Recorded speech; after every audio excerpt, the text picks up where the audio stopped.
Hi, everybody. My name's Larry Thomas, and I'm an alcoholic. And I want to thank you for that introduction. I expecting a little more than that, but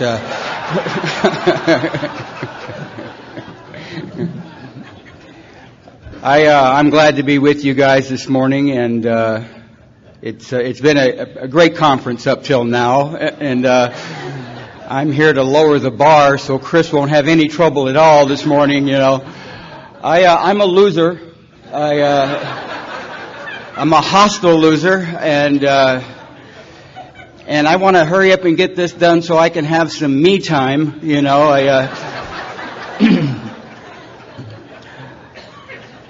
and I want to thank the MC for all those lovely announcements. We could have listened to them all morning, you know. In fact, we damn near did. I see that we were sharing the hotel with the California farm laborers. That's not bad. It wasn't too long ago I was sharing the conference with 1,000 Jehovah's Witnesses. I had a tremendous desire to get up early in the morning and go grab a big book and go door to door.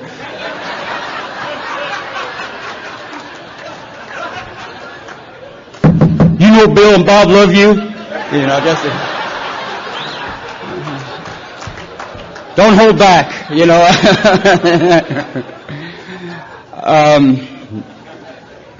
But I'm glad to be with you. My sponsor tells me that I'm living proof that a man can stay sober for a little over 30 years and not amount to a goddamn thing. I don't know where you think you're going if you're new. But the highest I've ever gotten here is sober, basic human being, active member of my own home group. Now I've got some hope for you. I didn't sleep good last night, and I obviously wasn't thinking about you. That's for damn sure. You know what I mean? But I did notice that around 3:30 in the morning I was watching CNN, and if you're new, they came out with a cure for alcoholism in Switzerland, not Ireland. And it comes in the form of a pill, so hang in there, you guys. There's hope on the horizon, you know. Now, my first thought is I wondered what two would do. And can you crush them up, maybe? You know what I mean? You just get this thing going, man, you know.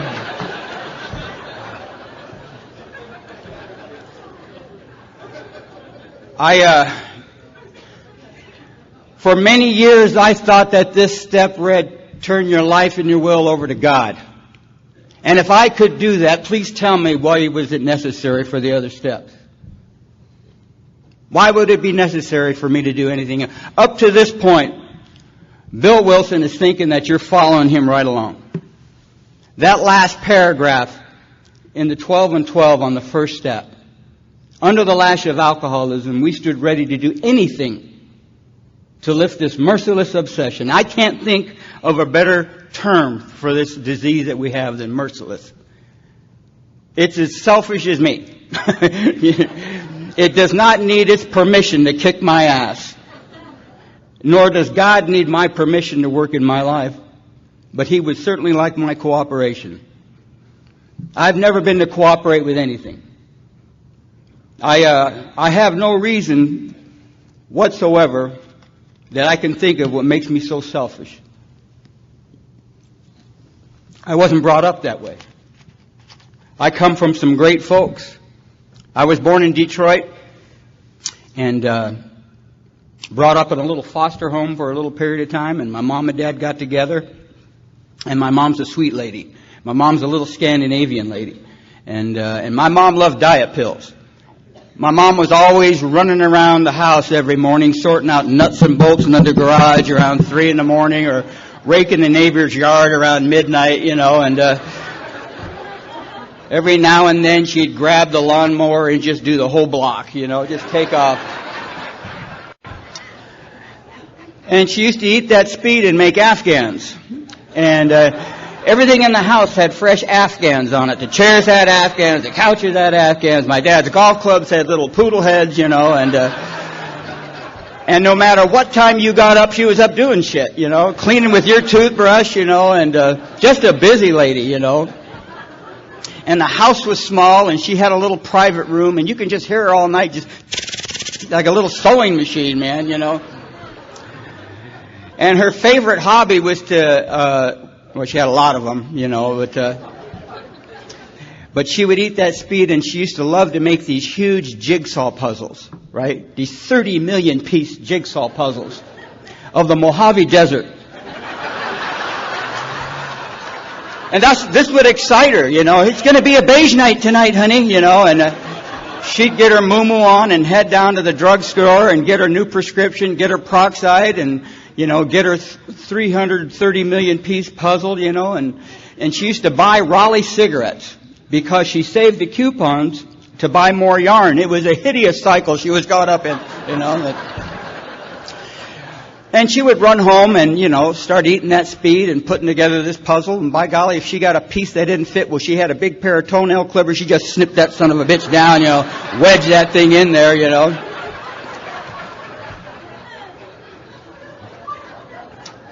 I love my mom. To this day, I love my mom. And what was to happen to me in Alcoholics Anonymous, you guys would start me on this fact-finding process. Fact-finding process. With no longer are we using the word blame. And I would get together with the sponsor.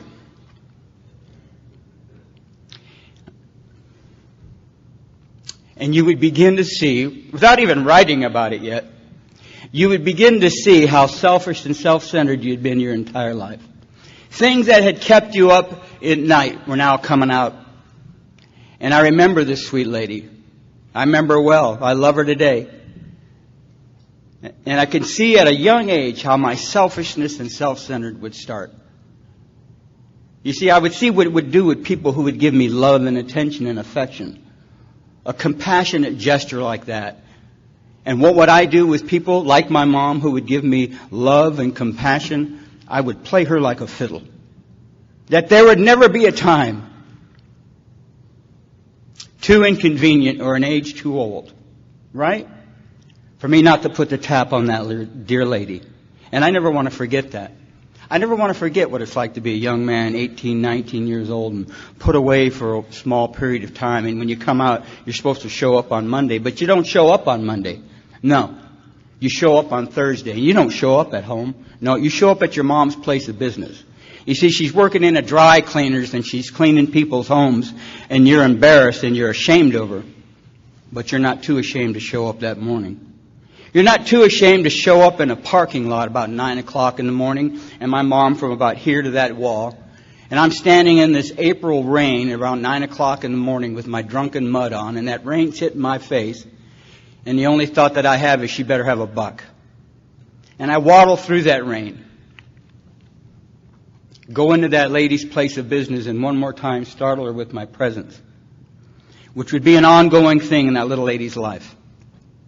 And without batting an eye, she'd peel off that $1 and $2, and I'd take that money and run off to Wilmington where I'm going to die. Now the thing that brings it home to me this morning with you is you take this same man and you put me in a meeting of Alcoholics Anonymous, like your home group or mine, where every action that I take, my life depends on here, if you be alcoholic.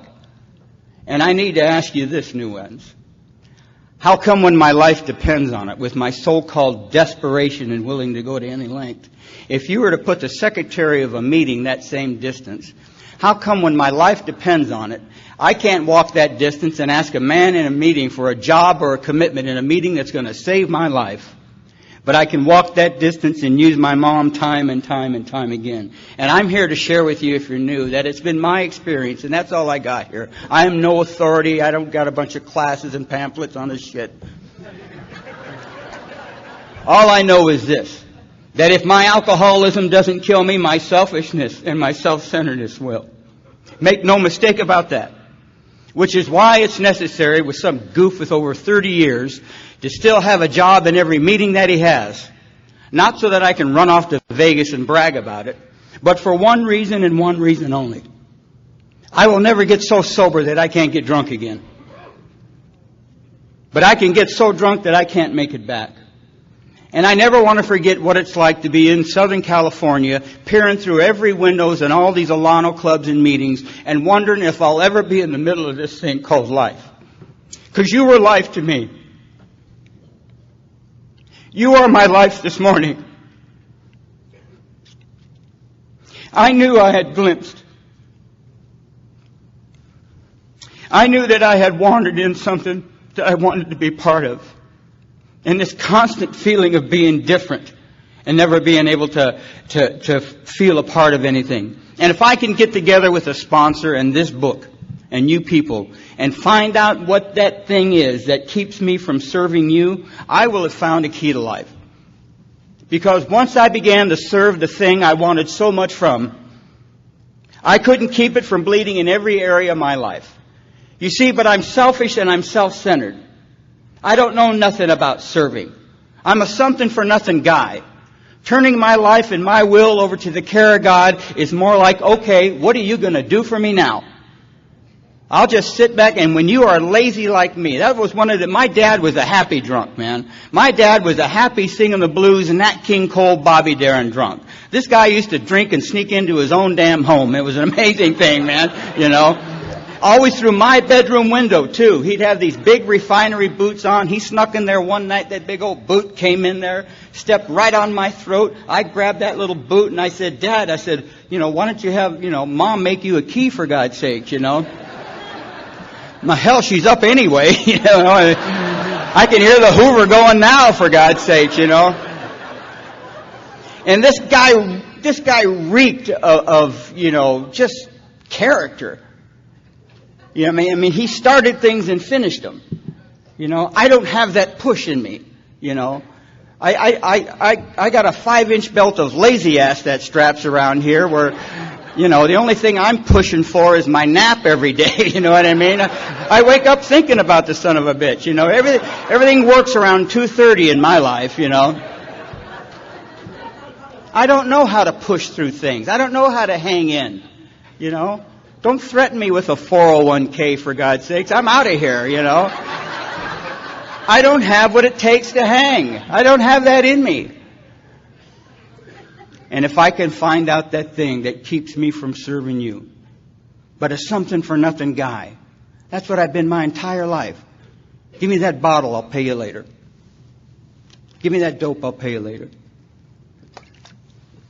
Give me that sparkle in your eye, I'll do what I have to do later. Always got my hands out. My mom, she used to, this block that I had about a God, I didn't know for a long time what that was about. But I felt so ashamed growing up that I didn't trust these people that I was supposed to be loving. I felt so ashamed about that. You see, my mom was being pushed around early in the morning. And I can hear him yelling, and my dad was doing the pushing. And I felt so guilty that I wasn't able to stop that. And I'm 4 years old. And my dream was to grow up and beat him up. That's all I dreamt about, was getting even with that son of a gun. I didn't want anything to do with him. And I didn't know how to hide that, so I pleased him. I tried to people please him. I tried to play baseball. I tried to do good in school. And I got this tremendous thing, and I'm just doing it so he don't hit me. I'm selfish and I'm self-centered. I just don't want him coming after me, and he would. He'd come after me, and I'd help him pick the weapon, what he was going to use on me. I didn't know what to do with all that. My dad came into my bedroom when I'm about 6 or 7 years old, and he says, "You're going to have a baby brother." Man, I start oiling up my glove. I start saving my baseball cards, Steve, thinking about that kid brother. I start thinking about how we're going to go to the drag races in the beach. Get away from that old man. I'll protect that kid.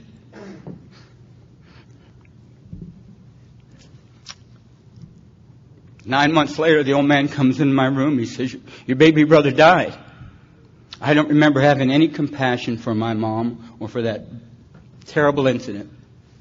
I do remember going after the old man with all 60 pounds, telling him that he promised me You promised me. And I started swinging at the old man.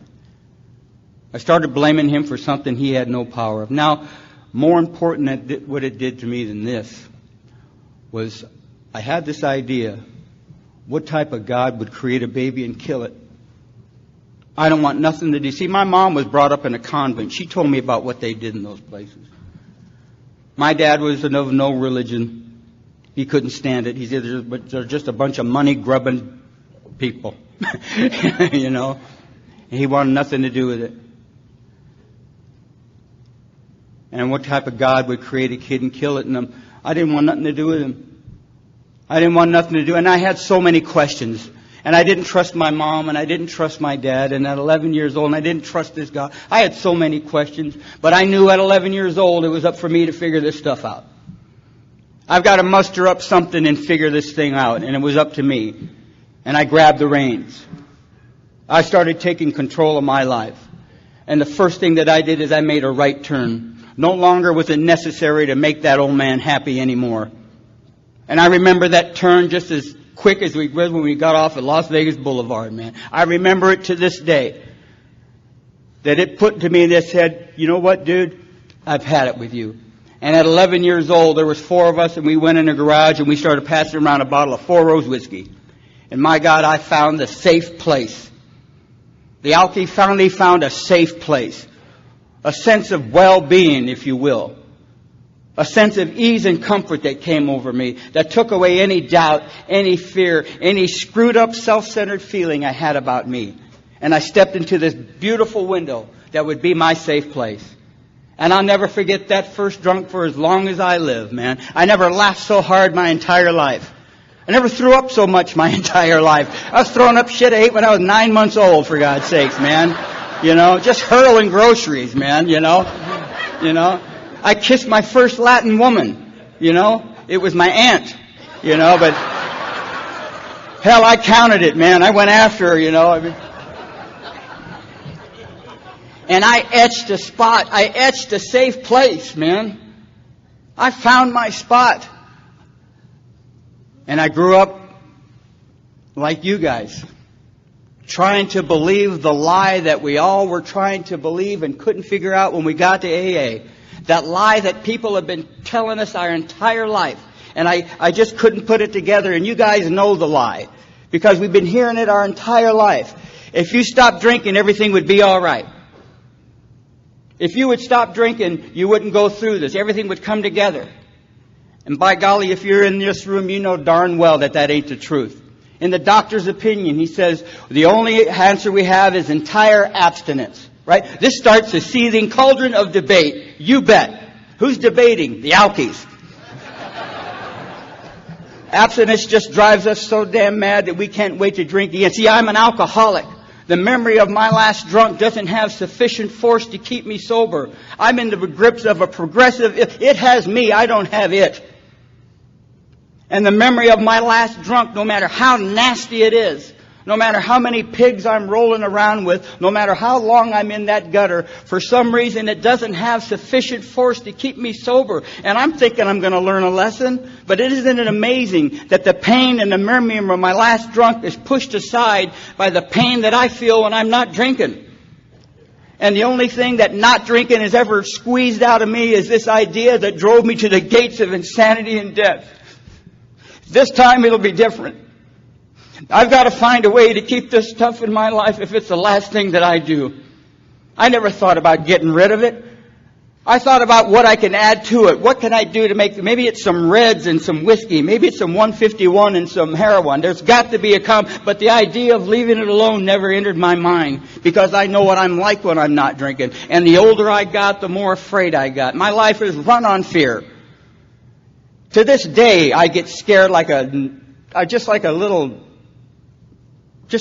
get scared easy. You know what I mean? And I'm thinking I'm going to go, hell, I was in these hotel rooms. And I go into the shower and the shower head starts spinning. Scared the shit right out of me, man, you know. I thought and I'm a plumber. I'm thinking the things I know what's happening. This thing's going to spin off and flood, man. I got out of that shower. I'm running around naked, you know. She's going to blow, you know.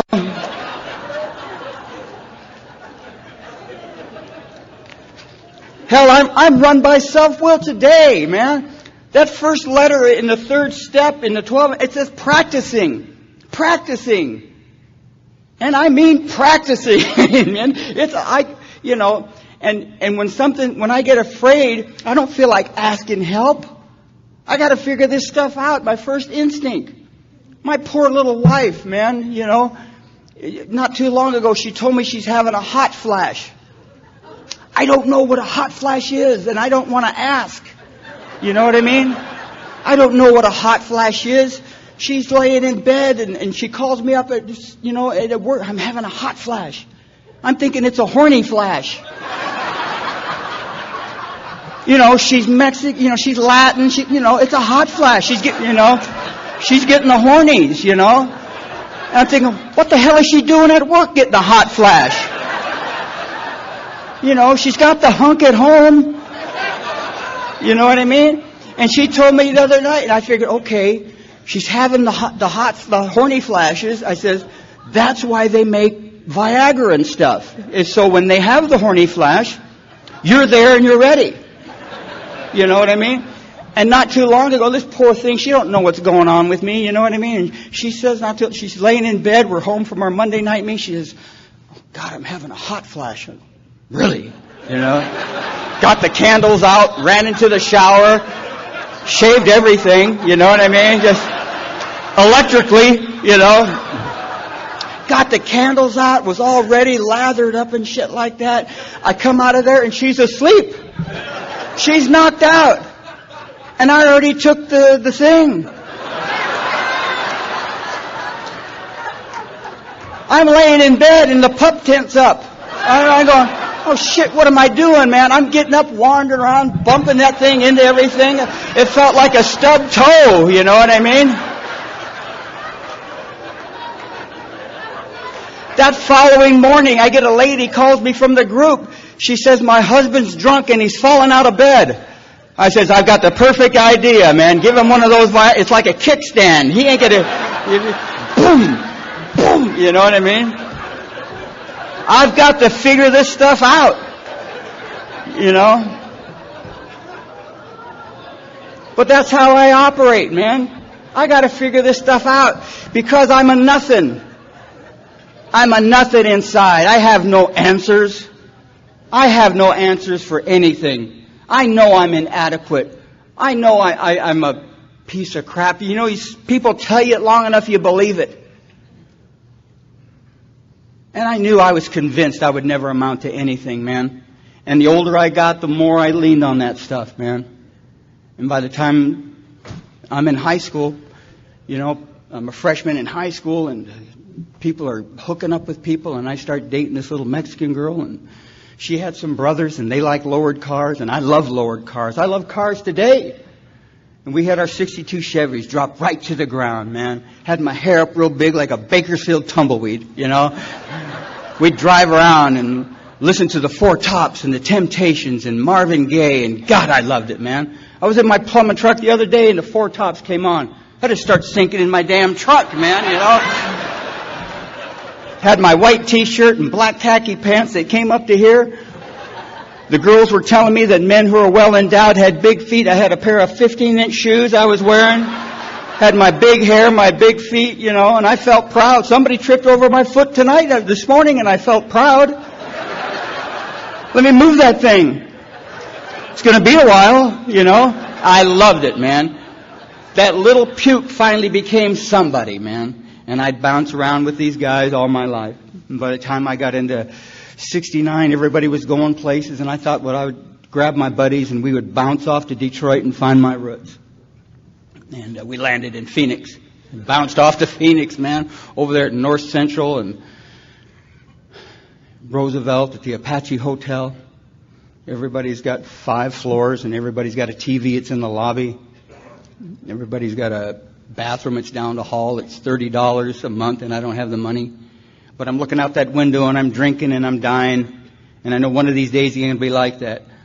I'm drinking that Thunderbird wine, and I can't sleep, and I'm afraid to be in there by myself. I got the shakes that shake the whole bed. I got blood coming out of everywhere. And I'm afraid to be alone, and I'm afraid to go outside, and all I can do is look out that window at the Wagon Wheel Bar, because that's where my hope is. And the Wagon Wheel doesn't have any windows. It's just a dirty curtain blowing through that window. And I go into that little place, and I meet a guy named Ernie. Ernie says, I know what we're going to do, Larry. Not too far from here. He says, I know a plumber. Come in the morning. We'll put you to work. That man introduced me to a plumber. He took me out in the desert, stuck me underneath the house. He says, all I want you to do, kid, is hang copper. That's all I want you to do. And he came back, and he says, I'll come back in 9 hours and pick you up. And he gave me a transistor radio to take under there. And I'm underneath this house, and I got a PM bourbon bottle, a little pint. And I look over underneath the house, and I see this cat way over there. And it dawned on me, man, I'm on top of the world. I got made under here. I got a transistor, I got a pint, I got a pet, and I'm going to start throwing back this bourbon and doing some plumbing, Well, apparently I drank that whole pint, and I robbed the lady. I busted up through the floor, robbed her of all of her jewelry. They're dragging me out. This cat comes running out with a bunch of necklaces on, I get fired from that job. Go back to the bar. Ernie says, I know what we're going to do. He says, not too far from here is a horse track. He says, we're going to get you down to 95 pounds. You're going to be a jockey. And I said, I figure we're going to start working out and stuff like this, right? And he gives me a bag of speed. I don't do speed. I just drink wine and do heroin. I mind my own business. I'm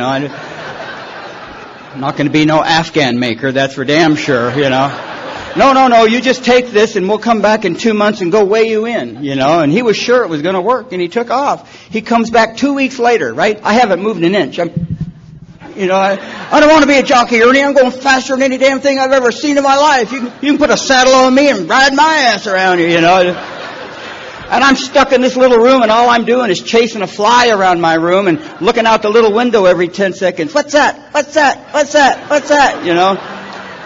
Seeing these horrendous black and white flashes, which was the sun going up and down is what it was, What the hell is that, man,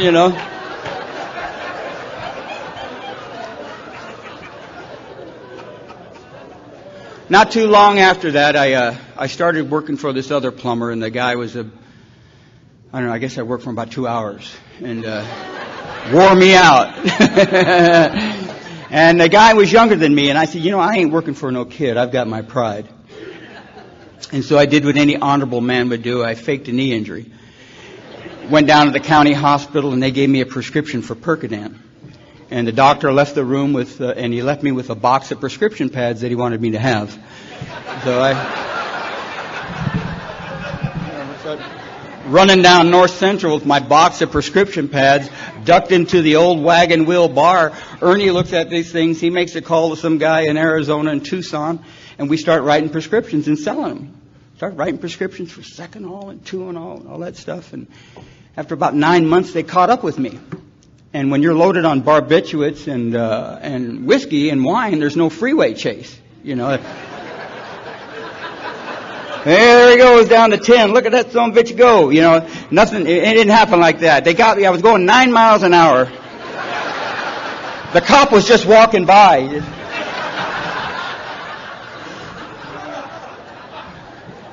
So they arrested me and convicted me and put me away for a small period. I'm no big-time convict. I'm a punk loser.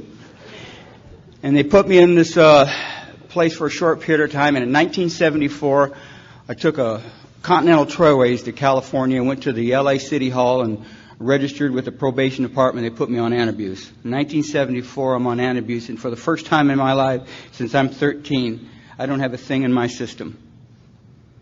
And I'm at the Greyhound Hotel in downtown Torrance, and my probation officer gives me a call saying that he's got a job interview that he wants me to go on to be a janitor part-time at a refinery in El Segundo and to take the bus over there. And I took the bus over there, and I'm about 2.5 hours early. And I go into this Little League dugout, stone cold sober, and go absolutely out of my mind. Not a thing in my system.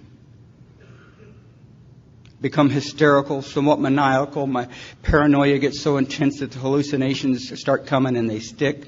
Become somewhat catatonic, and I don't know what to do, but somebody calls the paramedics. They take me to the Harbor General Hospital in Carson, California.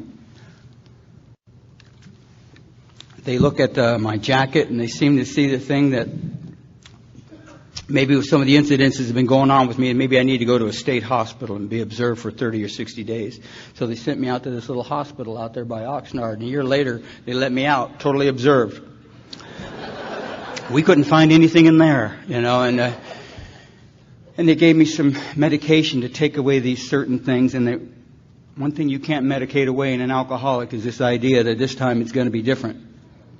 And after about 2 or 3 months, they ran out of Thorazine and some other things, and they found me at Olvera Street in downtown Los Angeles behind the Chevron gas station in 1975, curled up like a dead dog. No big-time convict. They rolled me up on a violation. They sent me up to Wayside. I'm up at Wayside for about 50 or 60 days, and they put about 60 of us in a black and white bus and sent us down to the South Bay Courthouse. Sent me down to the South Bay Courthouse, where I'm going to be tried and convicted and sent away for 2.5 years in the state penitentiary. And I'm in a holding tank about the size of this little room right here. And at 4 o'clock in the afternoon, everybody's gone. All the other guys are gone. All the buses are gone. And I'm on a concrete floor with a Vaughn's bag and no hope. And at 4 o'clock in the afternoon, a Scottish man with a patch came into this jail, and he said, "Are you Larry Thomas?" And I said, "Yes, sir, I am." He says, "Come with me, son, you're going to AA." And I said to myself, what's AA? I've heard of OR and PO, but what's AA? You know what I mean? Who's the Scottish pirate all of a sudden, And looking back well over 30 years, I know exactly what he is. He's what we call a trusted servant. What would make that man a trusted servant? In my heart and my soul, he had no business being there. He wasn't on a panel. He wasn't part of H&I. Wasn't a counselor. Wasn't a probation officer. He was a little refinery worker who just got the worst news of his life. And that news was that his wife was dying immediately of a terminal disease. And he knew she was in good hands, but he knew he wasn't. But somewhere in his home group. Somewhere in his Monday night meeting in Bellflower, California. Somewhere in his Wednesday night meeting in Brentwood. Somewhere in his Thursday night meeting in Carlsbad. That man was able to grasp and develop a manner in living that trained in him this. That practical experience tells us that nothing will ensure immunity from drinking than intensive work with other alcoholics. That this works when other activities fail. And that thought came across his mind, and he whipped his little car around, and he head off to the South Bay Courthouse. And he talked to Judge Foy and Judge Hollingsworth, and they said, "I think we got a guy for you." And that man took me to my first meeting of Alcoholics Anonymous, and I was ready for a long ride up north and maybe some lunch, Lee, you know what I mean? He takes me for a 15-minute car ride to my first meeting of Alcoholics Anonymous. A 15-minute car ride. And he rolls up to this dingy, stinky, rotten, smelly, pukey, filthy Torrance Lameda Alano Club. I said, "My God, what's an Alano, Is that like an elk or a moose or something like that, Watch for crossing Alanos." And he pulled up to this club, and there they were. All the Alanos were walking around, man. Everybody had a nickname and a tattoo. They're trying to get a cup on the wall or some shit, And he introduced me to all these people, Indian Genie and Captain Bob and Tennessee Bill and Singing Sam and Serenity Sam and Bicycle Ray and Santa Claus Ray and Dancing Pete and Whistling Butt and all these other people. I said, "My God, I just left a group of people like this, And little Moose comes running down. "Hi, honey, my name is Moose, and I'm expecting a miracle." I said, "I bet you are." I said, "I'm not it, man." Some big transvestite came out of the card room. He starts circling me like a helicopter in Norwalk. He's about his third time around. He lands. He comes walking up to me in his new moo-moo, and he says, "Hi, I can't wait to take you to our candlelight meeting." Candlelight meeting? I don't think so, big guy. Not till I get a year anyway.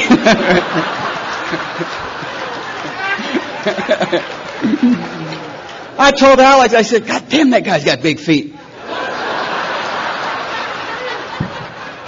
What's wrong with him? And from 1975 to 1982, I came in and out of Alcoholics Anonymous on a regular basis. 30 days and get drunk.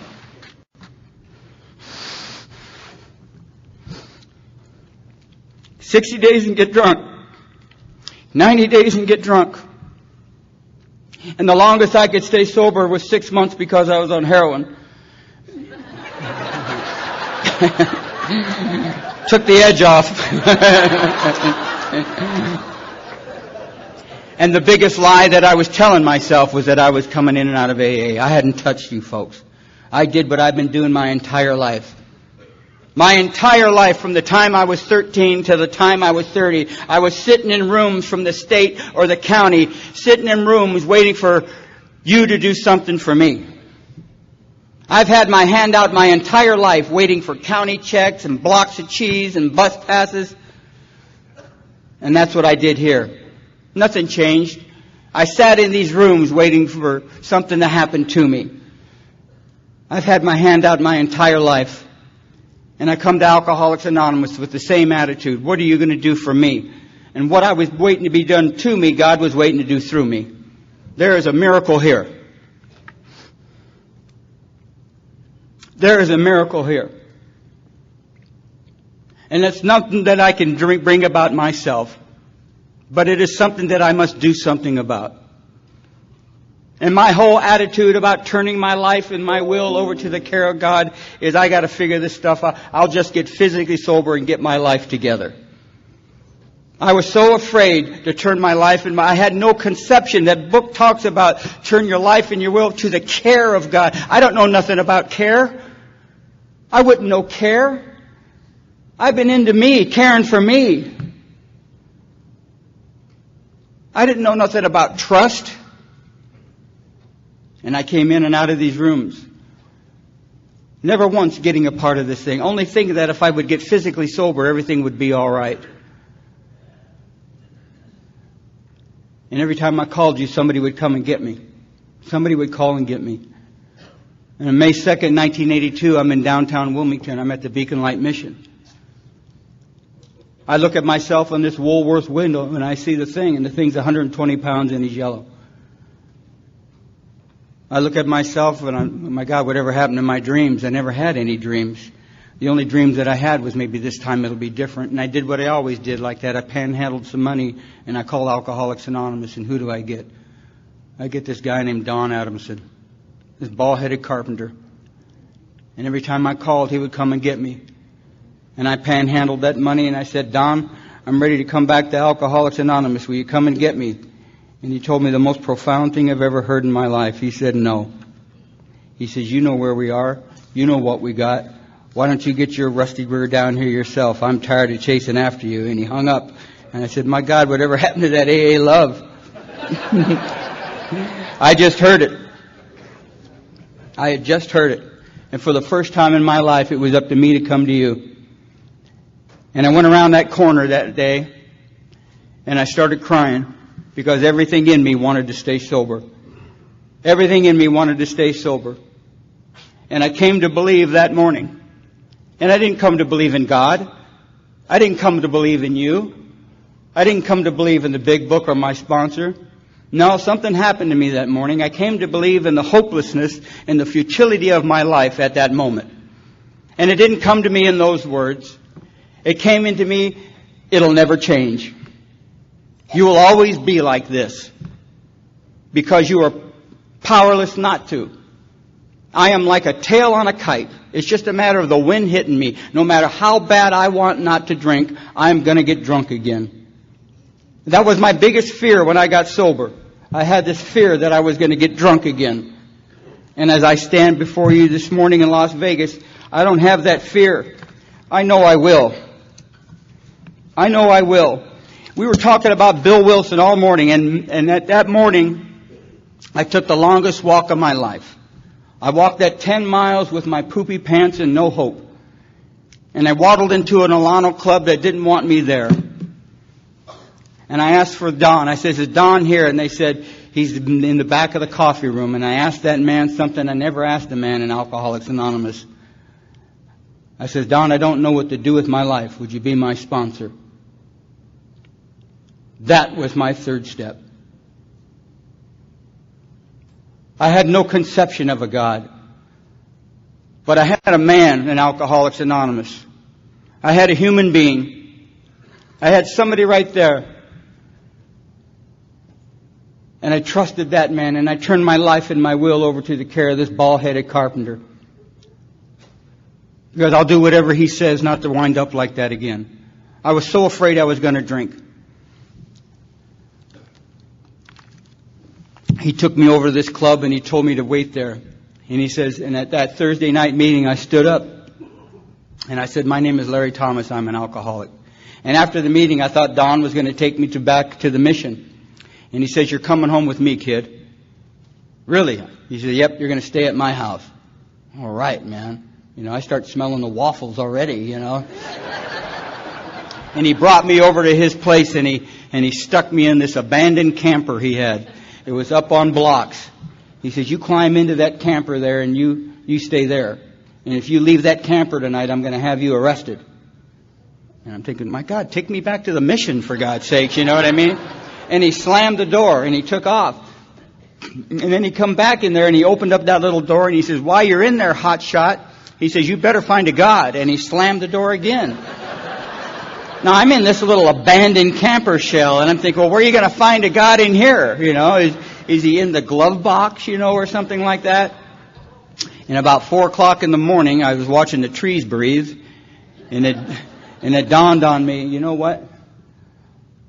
I'll do whatever this guy says, not for me to wind up like this again.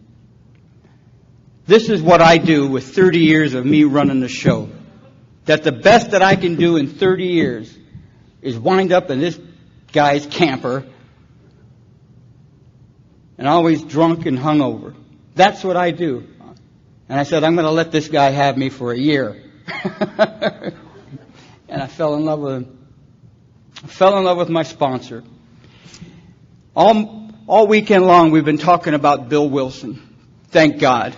I love that man. But I also love Dr. Bob. Dr. Bob writes, he says, if you put half the effort into getting sober as you did getting drunk, you've got a great chance. Man, he had me. He had me at hello. I'm all for doing half. You know what I mean? Really, I only have to do half? Sign me up, for God's sakes, man, I can do half, That's all you need is half the effort. I'm all for that, man. And I started following this guy around. And, these first 3 steps, man, they're just getting us ready. He's getting us ready. I don't have to wonder what his will is. This is a book of hints. This is a book of hints of what God's will is for people like me. And all through that book, he throws out these hints. All through these books. Throw yourself into working with others. Carry this message. That's what he's hoping that I'm going to do with this thing. And I turn my life and my will over to this. And listen how Wilson, maybe not so much to step 3, but listen how, I love the way Bill talks. Listen what he says here. My friend suggested what seemed a novel idea. He says, why don't you choose your own conception of God? And I thought, my God, my own? And I thought about you guys. He says, that statement hit me hard. It melted the icy intellectual mountain whose shadow I had lived and shivered many years. I don't know about an intellectual level, but I know about shivering. I know about having to have these blocks about anything that's decent for me. See, I'm afraid of things that are going to be good for me. It's a lot easier for me to believe that I won't make it. I'm sold on that. Don't tell me about hope. It won't work for me. You see, I don't have self-pity. I have self-pity. I ran my life on self-pity my entire life. That's my fuel. And he talks about the only matter of being willing to believe in a power greater than myself. Nothing more was required of me to make my beginning. I saw that growth could start from that point. A foundation, complete willingness, I might build what I saw in my friend. Would I have it? Would I have what that bald-headed carpenter had? That guy's life was falling apart. But he was the happiest son of a gun when he was around me. I had no idea I was giving him hope. You know what I mean? And thus I was convinced that God is concerned with us humans when we want Him enough. At long last, I saw, I felt, I believed. I saw, I felt, I believed. How are you going to see that if you ain't in a meeting of Alcoholics Anonymous? How are you going to see that if you're at home in front of the TV? When I began to see you guys, I saw everything that I needed to make me happy. When I began to be a part of this thing called Alcoholics Anonymous and just let you have me, I knew that maybe this little guy may have some hope. The real significance of my experience burst upon me. For a brief moment, I had needed and wanted God. There had been a humbling willingness to have Him with me, and He came. But soon the sense of His presence had been blotted out by worldly clamors, and mostly those within myself, and had been so ever since. For years, I used to think that the experience that Bill had when his high school buddy came over there, when his high school buddy come and visited Bill, and he starts taking him through these proposals. And Bill's laying in that bed, listening to his high school buddy, and then he has the kaboom. The wind through the window, the lights open up, and this guy has what he explained was a spiritual experience. And for years, I thought that's what was supposed to happen to me. That something was supposed to light up, and I was supposed to have something of that magnitude. It took me years in Alcoholics Anonymous to find out that the spiritual experience that I was supposed to have was 2 paragraphs down. 2 paragraphs down, Bill Wilson writes, after having that blinding flash, I knew I must work with other alcoholics. 5 seconds after he had the kaboomy, he's thinking about helping other drunks. I think that's what he's hoping happens to me, whether it be soon or gradual. That maybe I'm supposed to be getting this thing. Maybe he's getting me ready. Maybe he's getting me ready. Maybe by turning my life and my will over to the care of you and getting rid of some of these defects and cleaning up the record, maybe this man's getting me ready to do something. That picture with the guy on the bed and those 2 guys talk. What do you think they're talking about? You need to work some more overtime? You guys were getting me ready to do something, and I didn't know it. I'm thinking here you're getting me ready to be sober and happy, but you're getting me ready to do something. You got a job for me. And you guys possibly were getting me ready to be the best example of Alcoholics Anonymous I can be for one reason and one reason only. Maybe there's going to be a plumber who's going to waddle up to me and says, I've been watching you for a couple months and you're always here. Maybe just ready, he's getting me ready for something bigger than just not drinking. He's got a job for me to do. I was never spoon-fed Alcoholics Anonymous. My sponsor, Johnny, never spoon-fed me nothing. He doesn't care I'm in Las Vegas. He just wants his coffee made on Monday night, man. You know? My real job is in my home group. A power greater than myself. I turn my life and my will over to the care of Alcoholics Anonymous. In other words, that 3rd step is, I'm ready to go to work for you. What is it you want me to do? What do you want me to do? How can I serve you? And it is an amazing in Alcoholics Anonymous for people like me that the more you serve him, the clearer he becomes. He wants you to go to work. He doesn't need any more cheerleaders. He needs people to make coffee and set up meetings. Why is that? Because we stumbled upon something several years ago when Bill and Bob were at the Cyberling guest house. Bob didn't even want to talk to that guy. He says, I'll give him 15 minutes, and that's it. But because he's a friend of yours, Ann, I'll talk to that man. And he went into the Cyberling guest house, right? Come out 4 or 5 hours later, and they had a moment. They had a moment, man. They had a moment.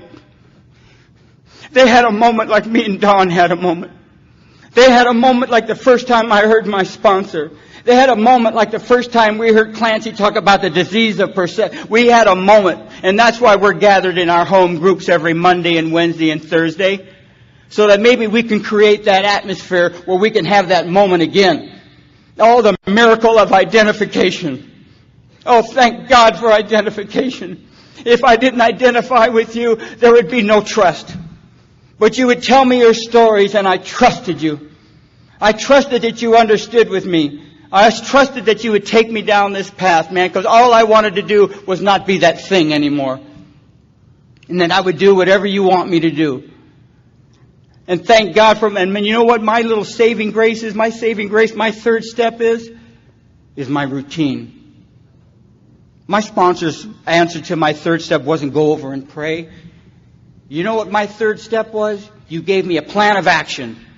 You gave me 5 meetings a week to go to.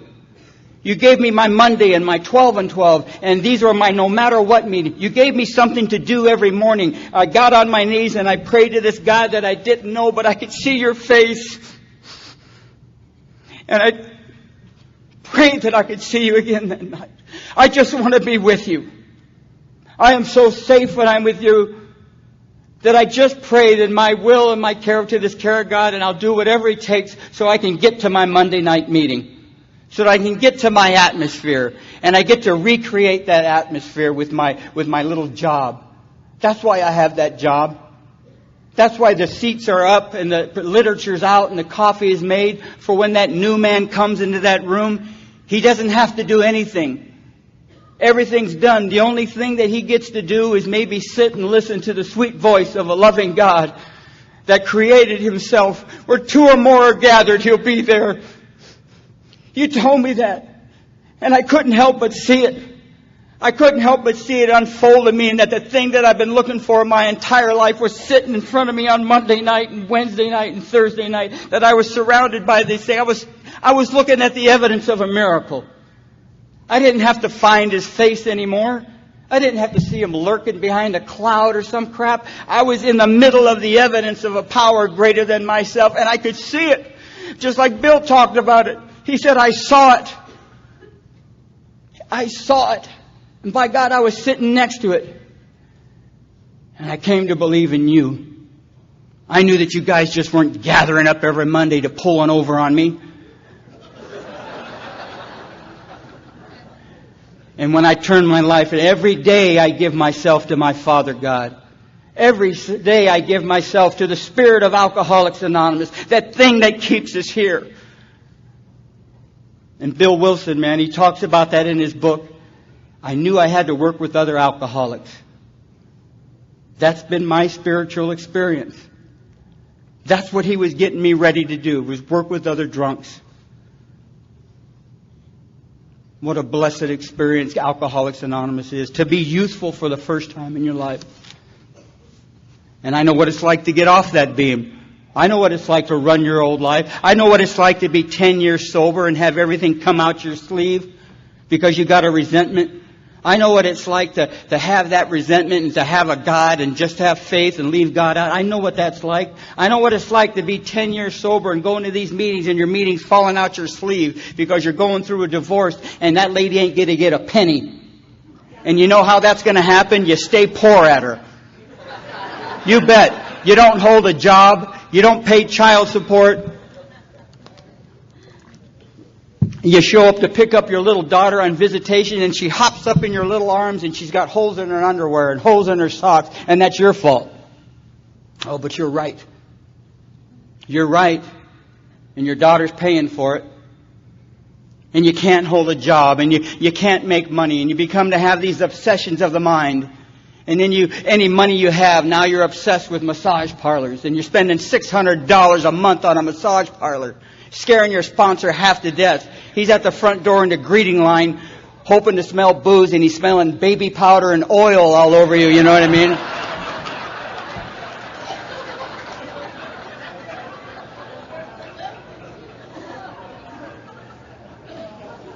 I know what it's like to have a resentment towards your sponsor. Your sponsor tells you, I don't want you seeing that woman anymore. And you say, you don't understand. We got really something going on here. And you go against your sponsor's direction. And the longer you have to be right, the less you talk to him. Because you know what he's going to say if you ever bring him a problem. Well, if you weren't living with her, everything would be all right. So you don't bring that up. And you start running your own life at 10 years sober. And you're in this relationship and you're not supposed to be in that thing, and it starts turning upside down, and there's hostility and the loss of jobs and all this stuff, and your life is just falling apart. And you call that sponsor. He says, "Why don't you come back home, son? Why don't you come back home, son? Why don't you get yourself a little motel and come back home?" And I came back home at 11 years sober. And I made a surrender. I made a surrender that was monumental. Because I knew, drunk or sober, left to my own devices, my selfishness and myself would just kill me. Running my own life. And I come back home. And I got in the middle of Alcoholics Anonymous like my life depends on it, because it does. Because it does. I used to say things when I was new in Alcoholics Anonymous, like, Alcoholics Anonymous don't work for me. Alcoholics Anonymous don't work for me. And if you're new in Alcoholics Anonymous, it doesn't work for me either. It doesn't work for Pat. Doesn't work for Cliff. Doesn't work for Steve. Doesn't work for Bill. We work for it. We work for it. And you got to get your head around that. That the more you serve us, the clearer He'll become. There is work to be done here, and He's getting you ready. This is a book of hints. And my third step every morning is, what do you want me to do? And when I began to show respect for the thing that was saving my life, every Monday night and Wednesday, when I started showing respect for, I never showed anything for respect. When I started showing respect for the thing that was saving my life, my meeting, my Alcoholics Anonymous, and the people in it, it was amazing. I started having a glimpse and maybe respecting this thing that could be a power greater than myself. Could be a power greater than me, respecting this thing that gave me life. That maybe He isn't out to get me. That maybe He just needs some work done here, and maybe I may be the guy to do it for Him. My sponsor, Johnny, used to tell me, just seek ye first the kingdom, son. I mean, what do you mean? I don't read Bible. I don't know what all this stuff is. He says, Larry, put yourself in the middle of Alcoholics Anonymous. Make your sobriety your primary purpose, son. And that the more you put into keeping you sober, the rest of your life will take care of itself, son. And the more you pecker around with your personal life, the more restless and irritable and discontented you need to be. Put all your efforts into staying sober. And looking back over 30 years, that man did not lie to me. I haven't had to go anywhere else to get anything else done. My job every morning is to give you, you guys can have me. What do you want me to do? And I say my prayers and my little prayers every morning, and I feel so glad that I'm in a routine. I need my Monday and it sounds something for some, but I tell you, I love my routine, because there's nothing worse than being sober and crazy and wondering where you should go on a Monday night. Should I go here? Should I go there? No, maybe I'll just stay home and work this shit out. You know what I mean? Been here 10 days already. What the hell's another day? You know what I mean? However, there's nothing more powerful and more secure than to be sober and crazy and know where the hell you're supposed to be on a Wednesday night. Or on a Monday night, in the middle of the people. And what happened to me, the miracle happened to me, and I've been saying this for years.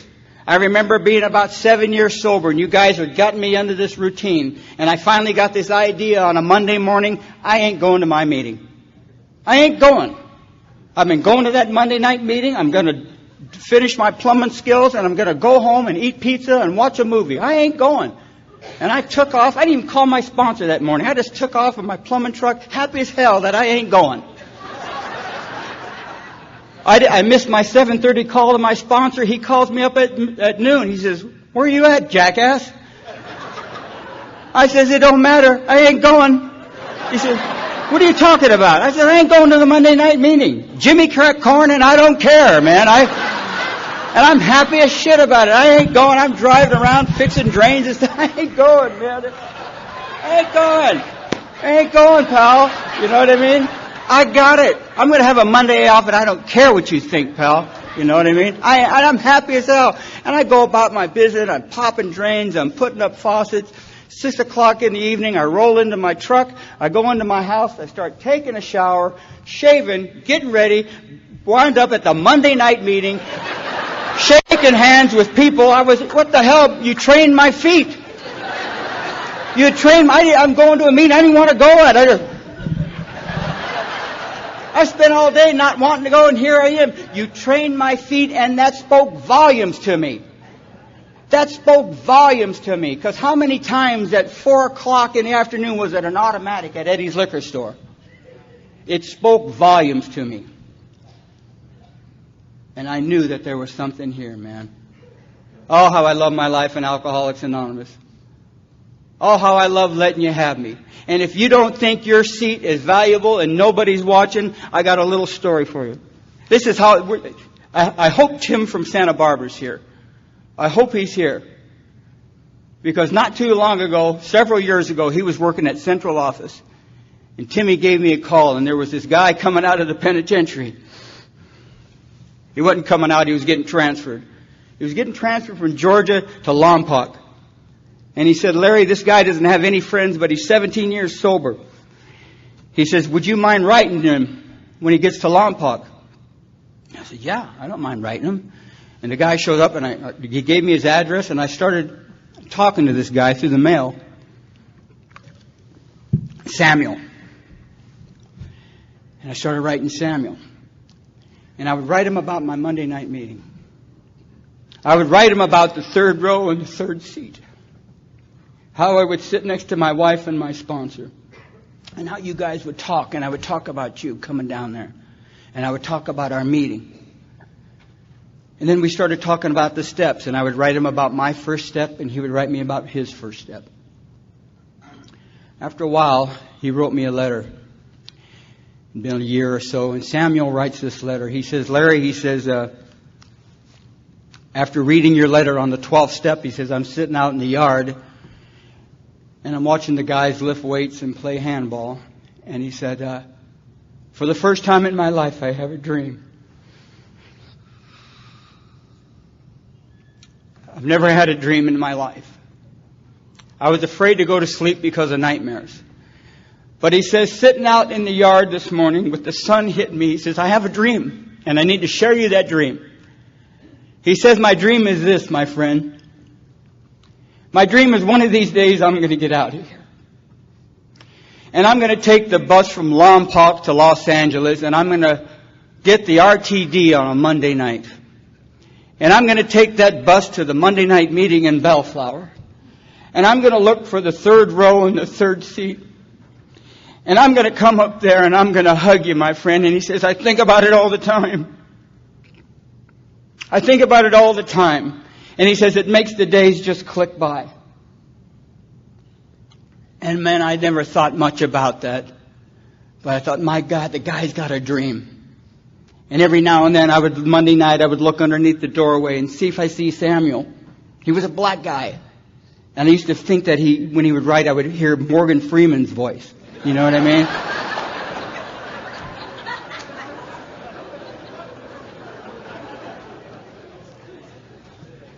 It was this time of year, 2 years ago. I'm sitting at the Monday night meeting.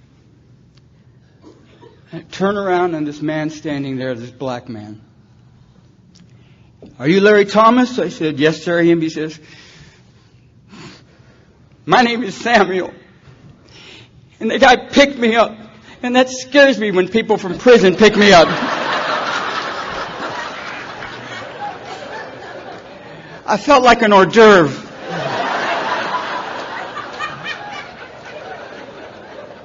But he hugged me like you hugged me, Kenny. He hugged me just like that, man. He hugged me like his life depended on that contact. And I was so glad to see that guy. Just because I wound up in a seat. Because I turned my life and my will over to the care of my home group. The most powerful thing in my life is a meeting of Alcoholics Anonymous. You think about the day you were before you got here. And you think about where you're at right now. And tell me something hasn't moved you. Something hasn't shuffled you right along. You can call it whatever you want.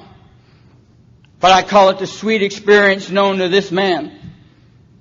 To this man today, that's the sweetest experience is being in your presence. You are everything today. From the dinner we had last night. We were planning Steve's funeral last night. Yeah. It's going to be a beaut. It's going to be the Bee Gees are going to be there, Spanky and our gang and all kinds of crap. But no Four Tops, man. And I love being with you. I love what you guys have done to me. Not so that I can stand in the mirror and glow. But every now and then some guy will waddle up to me and says, will you be my sponsor?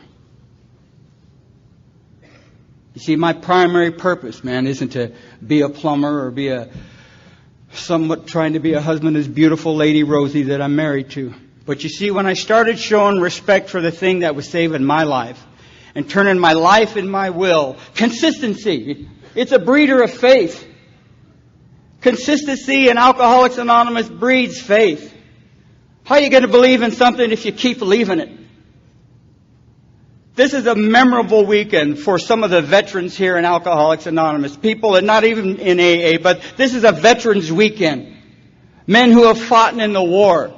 And I've got this story, and then I'll get out of here because I'm dry in the mouth. Not too long ago, they were giving away the Congressional Medal of Honor. And they gave this medal to this guy. I believe his name was Brian. And what happened to Brian is in the Vietnam War. The man was in a foxhole with 5 other guys, and he caught a shell, and it tore off his legs. But he looked over at the hill, and he seen his buddy that he was in boot camp with. And he crawled over to see if his buddy was okay with with no legs. He's crawling over this dirt, and he sees his buddy over there. And he crawls over to this buddy, and he sees a hand grenade coming. And he grabs the grenade with that one hand, and he throws it back, and it blows off his arm. And this guy's getting the president-elect the Congressional Medal of Honor. And this reporter comes up to this man, and he says, with all that's happened to you, do you have any regrets? And the man looked at the reporter and he said, son, I don't have any legs. And I got one arm. And if my country wants my other arm, they can have it. My friends, I don't have anything but my time to be with you. And anything you want, you can have. Alcoholics Anonymous is the most beautiful thing that ever happened to my life. And for the people who are struggling with this third step, people like me who have doubts about their God, people like me who have the wandering faith, people like you who always doubt and feel indifferent, all I want to tell you is this. I would rather be a doubter. I would rather be a non-believer and a struggler. I would rather be a man who maybe doesn't know what God is sometimes and can't figure it out and be of total service to you than to be a man who knows everything about God and doesn't lift a finger. Thank you so much.